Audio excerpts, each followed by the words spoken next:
Forever Stay, Chapter 2.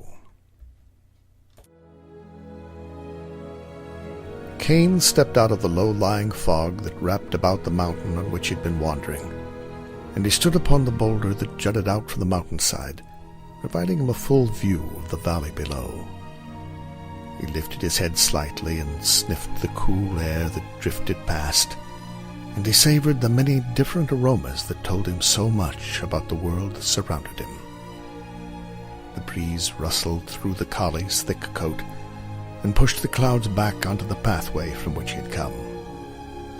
While Sam was alive, he and Cain had hiked that path daily, enjoying the pacifying sounds of nature, the calming sensation of solitude and peace. As Sam's illness rendered him weak and the walks became more difficult, he was still able to manage the daily ritual almost until the end of his life, somehow strengthened and comforted by Cain, and by the sublime sounds of the forest.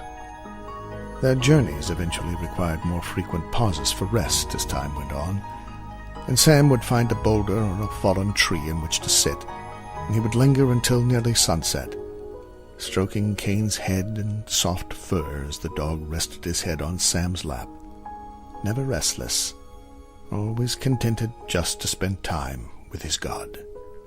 Now Sam was gone.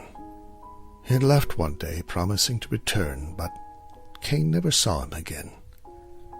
The loss the dog felt was unlike any pain he had ever known, and afterward he continued to take the daily walk along the mountain path he had shared with the one living thing he loved most, trying to understand, somehow hoping he would encounter that love again. But he never did.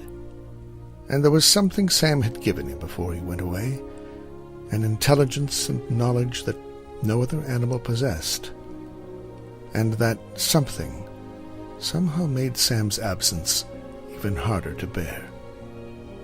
Duty told him he must return before dusk to the home he and Sam had shared in the valley below.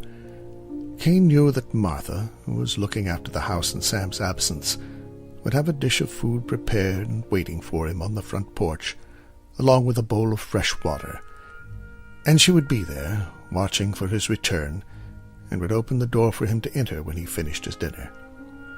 Though he appreciated Martha's attention, he would soon thereafter retire to the bedroom, as he did each evening, and climb upon the bed where he could be comforted by the smell the blanket still held of the dear man he missed so intently. Then he would drift off to sleep, dreaming that Sam's hand was there, as it had always been, resting upon his head.